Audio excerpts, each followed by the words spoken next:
চাকরিহারাদের বিক্ষোভে অবরুদ্ধ হাজরা মোড়। হাজরা মোড়ে ভাঙল ব্যারিকেড। ওএমআর ইস্যুতে সমস্যা থাকা চাকরিহারাদের বিক্ষোভ, পুলিশের গাড়িতে তোলা হচ্ছে চাকরিহারাদের। ইতিমধ্যেই ধস্তাধস্তি পরিস্থিতি তৈরি হয়েছে। চাকরিহারাদের বিক্ষোভে অবরুদ্ধ হাজরা মোড়। এই মুহূর্তে ব্যারিকেড ভেঙে এগিয়ে যাওয়ার চেষ্টা করছেন চাকরিহারা শিক্ষক শিক্ষিকারা। হাজরা মোড়ে ভাঙল ব্যারিকেড।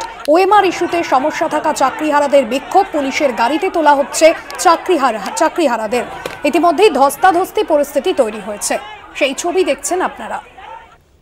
চাকরিহারাদের বিক্ষোভে অবরুদ্ধ হাজরা মোড়। হাজরা মোড়ে ভাঙল ব্যারিকেড।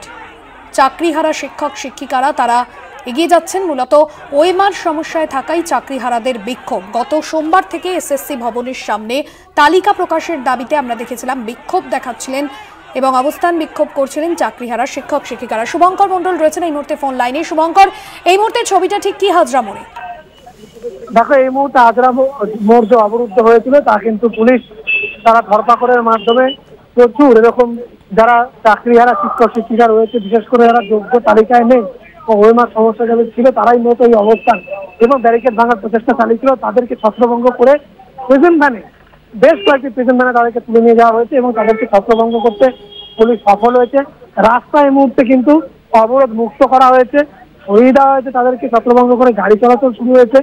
এবং এই যে আন্দোলনকারীরা, তাদের মূল দাবি কিছুদিন আগে যে যোগ্যের তালিকা টিআই অফিসে পাঠানো হয়েছে 15,302 জনের যে তালিকা, মাত্র 403-এর, সেইখানে দাঁড়িয়ে স্বাভাবিকভাবে তাদের যেহেতু ওএমআর সমস্যা এখনো সুপ্রিম কোর্টে প্রমাণিত হয়নি, সুপ্রিম কোর্ট এখনো তাদেরকে অযোগ্য বলে বলেনি, সেইখানে দাঁড়িয়ে কি করে তাদেরকে দাগিয়ে দেওয়া হচ্ছে অযোগ্য বলে, কেনই বা তাদের এই তালিকায় রাখা হলো না, এই জবাব তারা চাইতে মুখ্যমন্ত্রীর কাছে এসেছিলেন এবং অবিলম্বে তাদেরকে যাতে নিয়োগ করা হয়, অর্থাৎ তাদেরকে যাতে পুনরায় ওই শিক্ষক যারা যোগ্য হিসাবে স্কুলে জয়েন করেছেন কাজে, তাদের মতো তাদেরকেও যাতে স্কুলে যেতে দেওয়া হয়, এই দাবি তাদের ছিল এবং সেই নিয়ে তারা সোচ্চার হয়েছিলেন।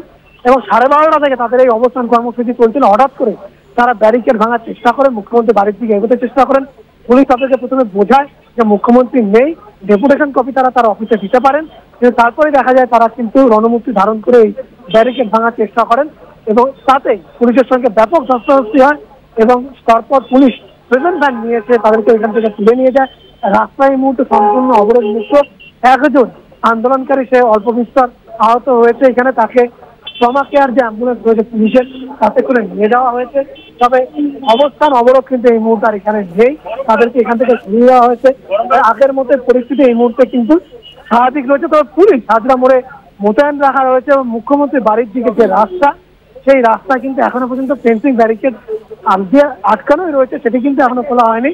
তবে হাজরা রোডের যে রাস্তা, যেটি একেবারে বলা যেতে পারে টালিগঞ্জ থেকে সরাসরি আশুতোষ কলেজের দিকে আসছে, সেই রাস্তা কিন্তু সম্পূর্ণভাবে খুলে দেওয়া হয়েছে।